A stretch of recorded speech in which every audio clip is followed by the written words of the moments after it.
The Street Files.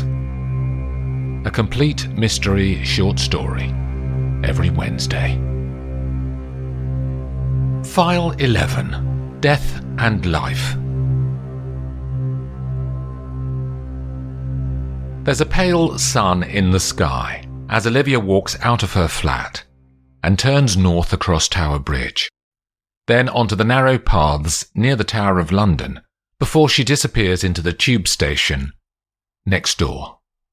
The journey on the Circle Line is 14 minutes anti-clockwise, and she emerges into the daylight from the steep stairs up to the Euston Road. She can see Poppy waiting on the other side of the 6-lane highway, and they meet at the top of Gower Street and head south. There are people everywhere, hurrying in all directions on this Saturday morning. The London School of Tropical Medicine is a solid grey Portland stone block from the 1930s on Keppel Street. Outside it are large signs about the David Lang photography exhibition that is inside, and that Poppy has been looking forward to since she saw it on her social media. Olivia already has tickets, and their bags are scanned at the entrance before they go further into the bowels of the institution. Tell me about this photographer, Poppy. He has two themes which he juxtaposes against each other. One is war photography, and the other is the decadence of late-night city life. So there are pictures of Croatia in 1995, and people dancing in the Ministry of Sound in the same month. He displays them next to each other to show the differences and the similarities. The big centrepiece image is called Death and Life. We'll see that at the end. They walk through the exhibits and explore the images of battle and dance. As they start in a gallery that shows soldiers and clubbers eating breakfast at dawn, there's a loud bang from somewhere deep within the interconnected passageways of the building. The people looking at the photographs don't react to that first sound, but they do react to the second, louder bang a few seconds later. There are shouts from along the corridor. The crowd is starting to feel unsafe, and all start to talk to each other at once. Then the sound of a gun makes everyone go silent. There's another shot after the first one. Everyone's mind is assessing if the noise is getting closer or further away, as their human instincts for survival are utterly focused now. Some people start to walk away in the opposite direction, and some nearly run. But a woman with an official-looking identity card on a lanyard around her neck calls out to stay calm, and some of the crowd, at least, comply with her words. There are no more shots or bangs after that, and a tide of relief morphs into curiosity, now that they all feel safe again. The woman with the lanyard has a radio with her, and people start to turn towards her as the source of truth in the room. On her radio, everyone can hear a man's voice say, "It's over now." The woman lifts the radio to her mouth. "What happened, Dave?" she says. "Attempted robbery, Carla. They were after the Death and Life photographs, but they weren't very successful. Some bloke got hit, though." The crowd starts to talk at Dave's last words. After that, Carla gets a message that the exhibition is closing and that everyone needs to make their way outside. Olivia and Poppy move along with the crowd towards the entrance. Poppy needs the bathroom, and a man in a security uniform allows her to use the facilities near the front door, while Olivia waits outside, next to the security guard. A nervous man with dark hair approaches the security guard as she waits. "We need to seal off the main room, Kev. The police want us to put anyone who was in the room at the time into the canteen. Everyone else can go." "Yes, Gov." Olivia can't resist asking the dark-haired man the question that is on her mind. "Can you tell me what happened?" He turns to her. "Two blokes tried to nick the big picture. It's the one worth a few million. It's been in a private collection. They just borrowed it for the exhibition." "The robbers weren't successful, though?" "We have cutting-edge security. They never had a chance." "Was a man shot?" she says. I heard it on your radios. Sadly, some bloke was killed. The 2 robbers were amateurs, I reckon. They started firing straight away, almost. They panicked. I need to look into it properly. I've got no time, to be honest. The school board will want a report. I've never done one like this before. I'm an investigating lawyer. Do you need help? I could give you some guidance. Will it cost me? He says. Shall we talk first, then we can see what you need? He frowns. Yeah, all right, let's do that. We called the Met, so they'll be here soon. He refers to the London Metropolitan Police. What's your name? Terry Gaines. They shake hands just as Poppy comes out of the toilets. We're helping, Poppy. Come on. This is Terry. There are only a few stragglers left in the gallery rooms, as Terry leads them to a large circular room dominated by 2 photographs of a dying soldier and an unconscious clubber in the same position on the ground. That's the masterpiece, says Poppy, as her eyes scan across the famous images. Near one wall is a tarpaulin, covering what they guess is the man who tragically died. Tell us what happened, Terry, says Olivia. I wasn't in the room when the blokes got in, but Jim was. He calls over to another security man. Jim, you got a minute? Jim is a bald man in his 30s, with large brown eyes. This woman's a lawyer. She's helping us do a report for the higher-ups on what happened. Tell us what you saw, Jim, says Olivia. 2 blokes came running out from that door there. He points at one of the 4 doors in the round room, guns blazing. When did they fire first? She says. As soon as they got into the room, I think. You think? She says. Tell me what you actually saw and heard. He rubs his chin. The 2 men had red balaclavas and handguns. I heard one shot as they ran in. Then there was another, but it sounded like a different gun to me. He looks at Poppy. I'm in a gun club at the weekends, down in Croydon. What happened then? Says Olivia. Then I definitely saw them both get their guns out, and they were shouting to scare people. I've only got mace, and it didn't work properly, so I ran at them anyway. They were only young. I've dealt with hard men at nightclubs. I got a punch in on one of them, and he had no guts. He more or less gave up. He called to the other one, and they scarpered. Ran down the side corridor. I chased them, but they knew the way, and they were out the far exit and onto their motorbike, then off. Did anyone attend to the dead man after he was shot? No, love, they shot him in the head. Not pretty. And did the men get anywhere near the photograph or start to remove it? We were too good for him. Thank you, Jim, she says, and turns back to Terry. You said earlier that the people who witnessed the attempted robbery are in the canteen. Can we talk to them? He takes them along the main corridor to a large rectangular room with food-serving counters at one end. There are 6 people in the room, and one of them is at the counter being served. Terry gets a radio message that the police have arrived in the building, so he disappears back out, leaving Olivia and Poppy in the room.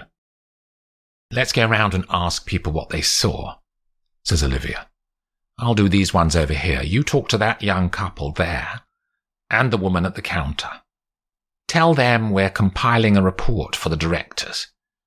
They split up to find out what was seen and what has been remembered.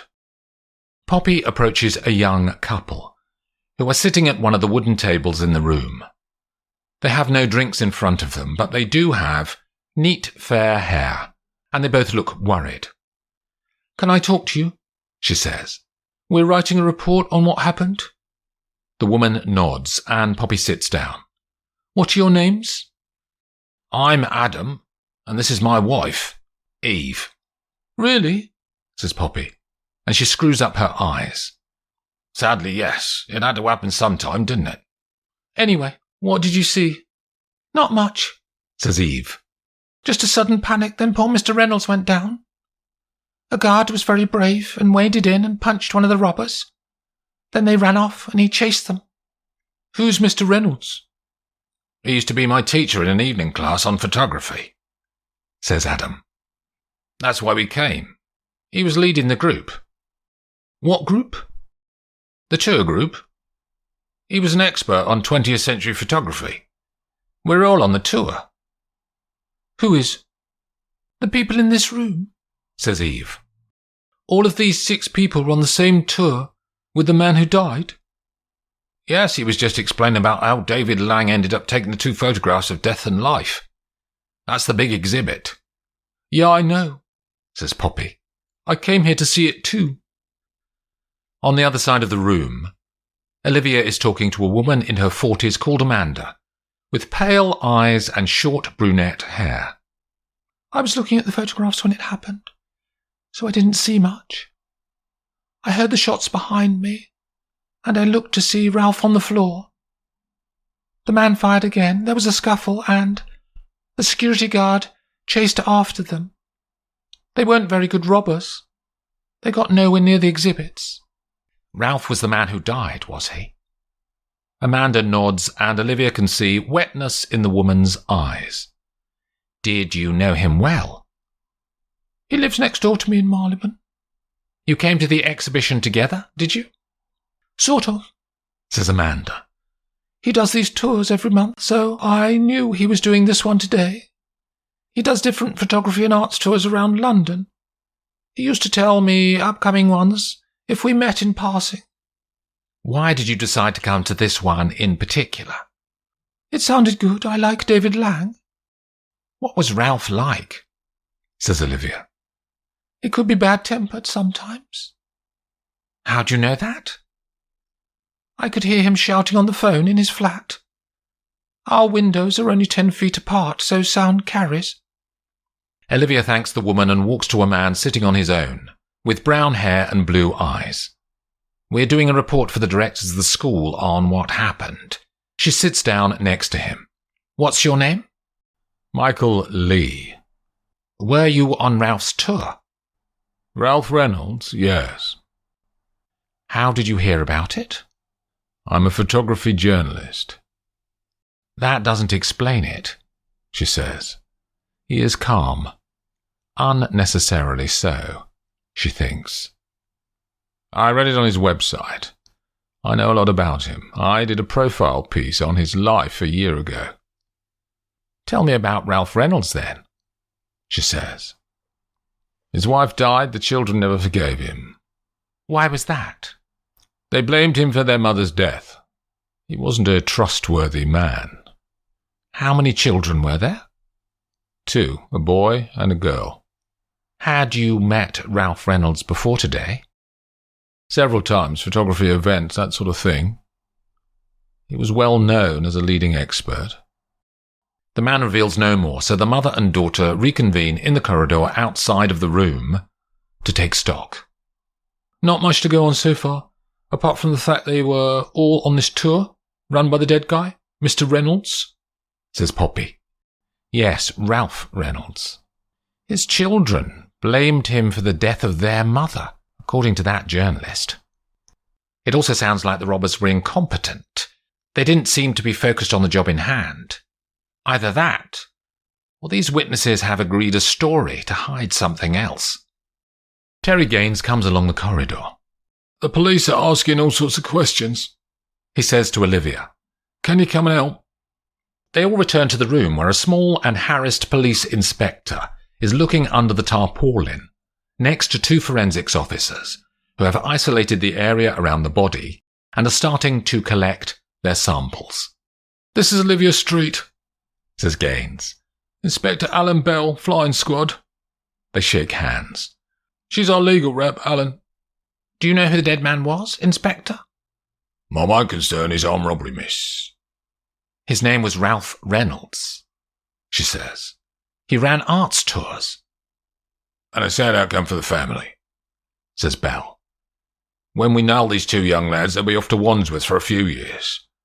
I always try and get an apology for the family when this happens. It doesn't bring their late family member back, but it does help. Bell's mobile rings in his jacket pocket. Excuse me a minute. He steps across the room and talks into the device, and they can only hear his side of the conversation. Yep. Have they? Excellent. Yeah, do that. Yep. OK. He ends the call and walks back to Terry, Olivia and Poppy. 2 keen constables on the beat. I heard the call we put out about 2 young lads and they cornered them. Good solid policing. They're on their way here as we speak.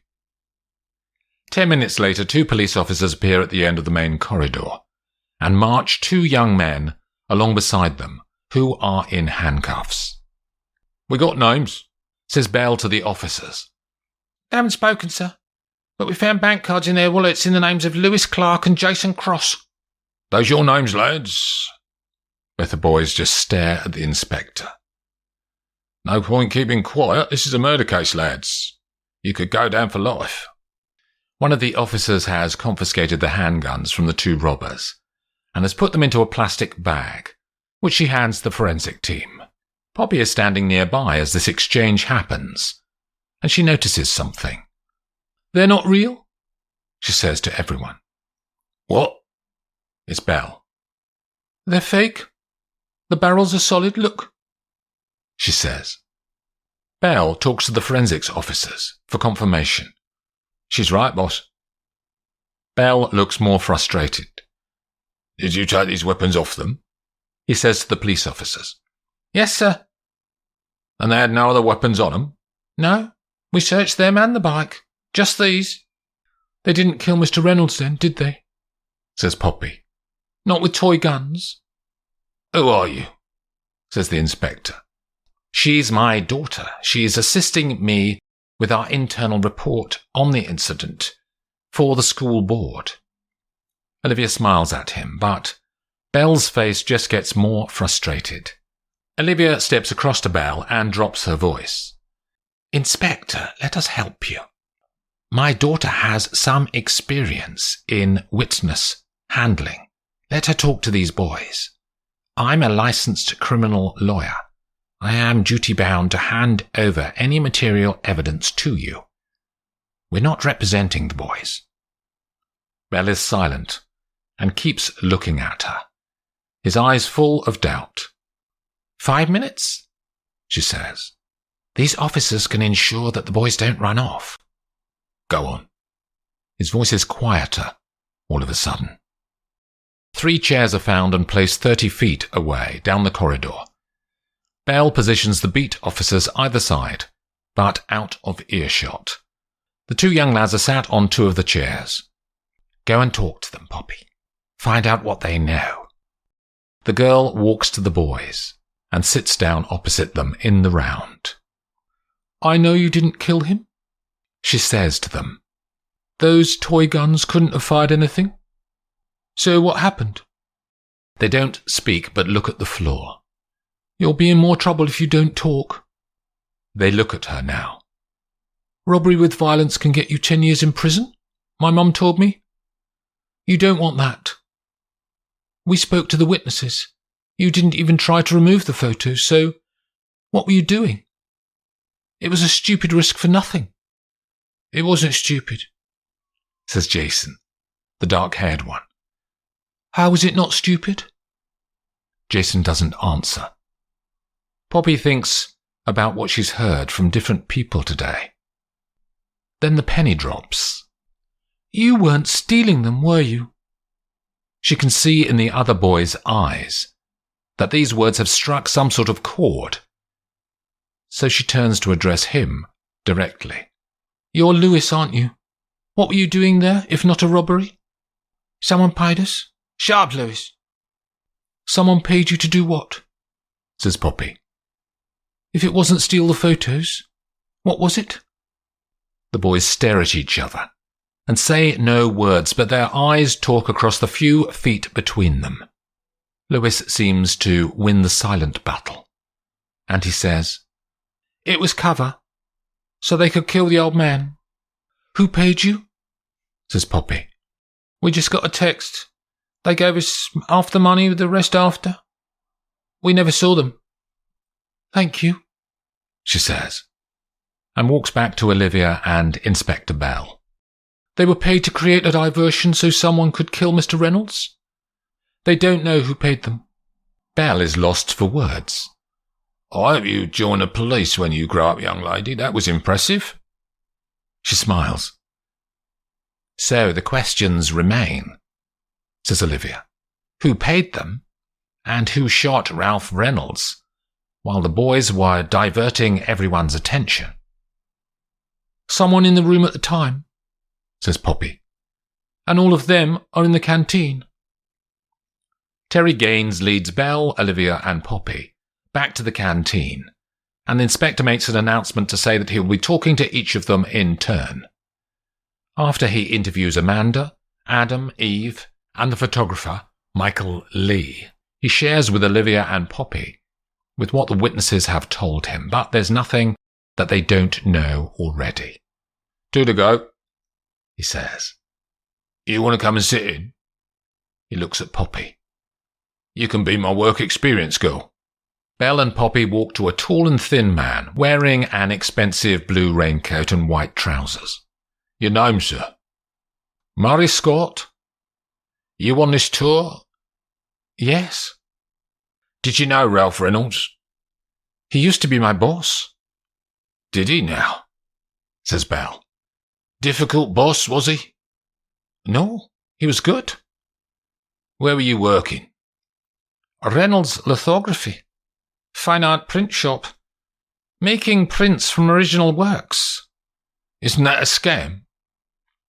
The artists or their management retained the rights to the works and would sell prints as part of their business. Reynolds Lithography, you said? He owned it, did he?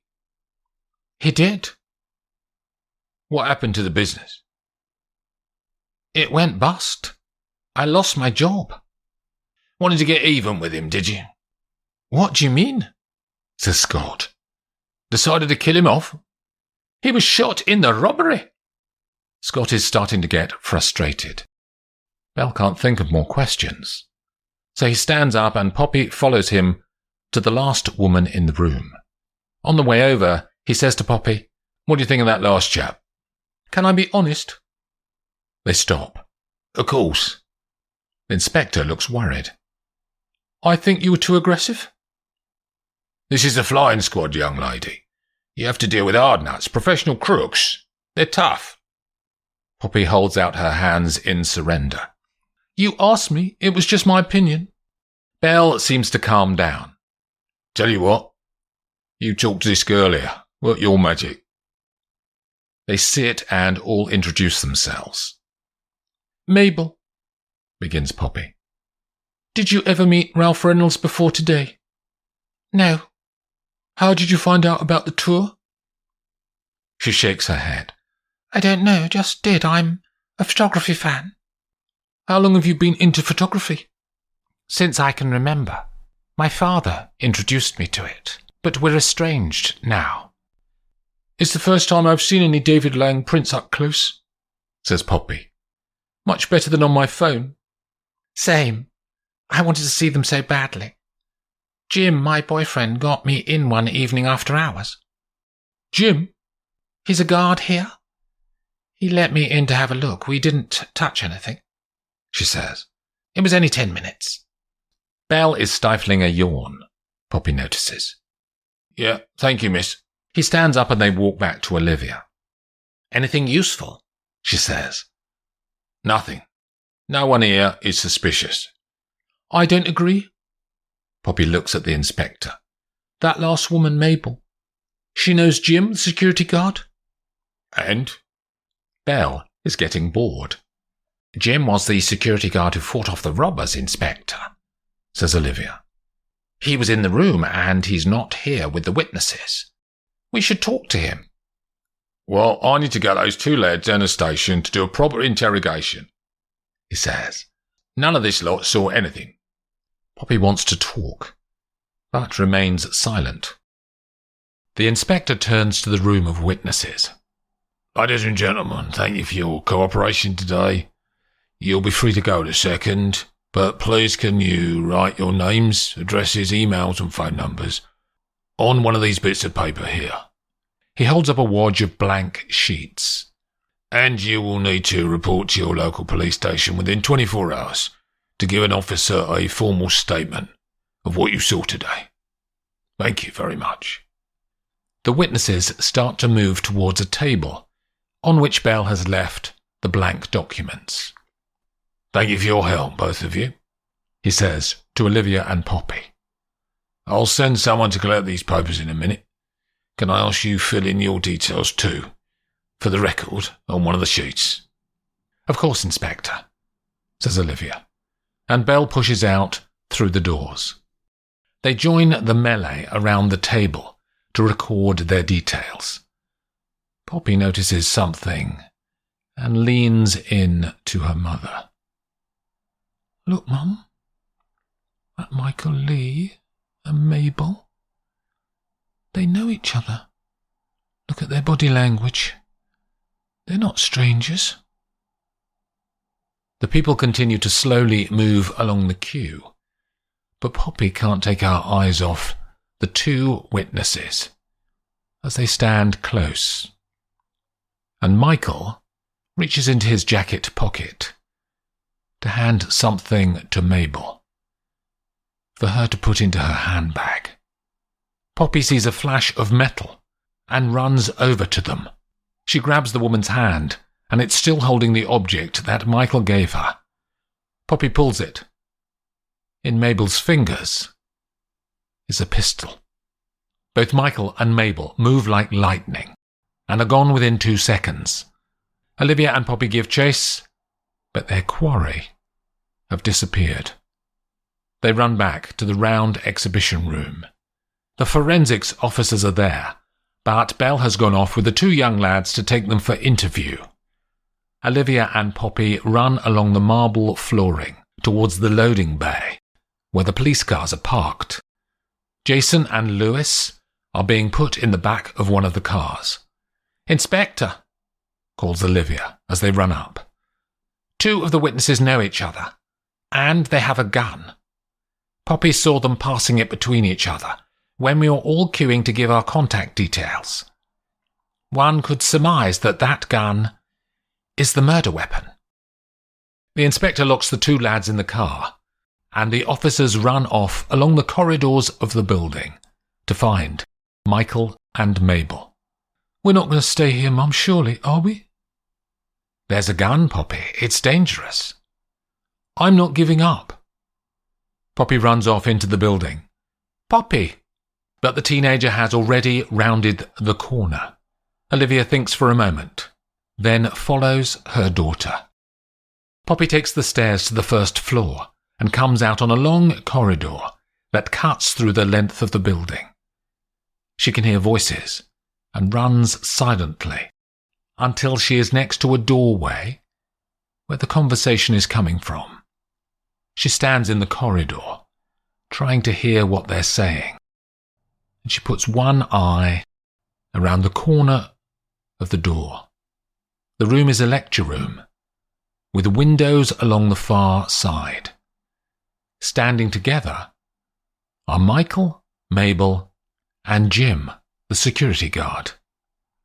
Poppy pulls out her phone and calls Olivia, then puts the phone on record and places it near the doorway so that her mother can hear the words. "I'm not taking the gun," says Michael. "You brought it in here, Jim. You get it out. Take it back to your gun club, and no one will be any the wiser." "What way's out of the building, are they, Jim?" "We have to get out. I don't want to go to prison, but our father deserved to die. I'm glad we did it. We've done our mother proud. At last she has justice, Michael." Poppy can feel someone tap her on the arm.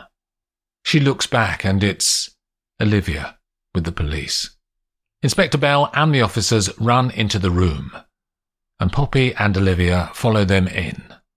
"We have a recording on Poppy's phone, Inspector, of Mabel admitting to the killing of Ralph Reynolds," says Olivia.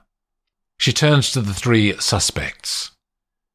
"He was your father, was he? You plotted to kill him and involved Jim to find a weapon. Is that what happened?" "He killed our mother," says Mabel. "We've never forgiven him." "So you found out that your father would be running this tour and booked yourselves onto it, says Olivia. Then hired 2 young lads to appear to attempt a robbery. In the mayhem, you shot him, Jim, is that right? Then Michael took the gun to dispose of it. We're saying nothing, says Mabel. We'll take them down the station, says Bell, and his officers lead the 3 away. They all shake hands and Bell follows his officers back to the police cars. Ironic, wasn't it, Mum? That they chose to kill their father in front of a photograph about death, says Poppy. People think those photographs are all faked, you know, and that he could never have got people in the same position on the battlefield and in a club. They walk to the entrance of the building and out into the street. They turn and start walking. Like this murder, Poppy. What's real and what appears to be real sometimes are 2 very different things. Can we get some food, Mum? There's a place I know near here. Does the best Thai in London. They walk on along Montague Place and disappear into the crowds around the British Museum. The Street Files, a complete mystery short story every Wednesday.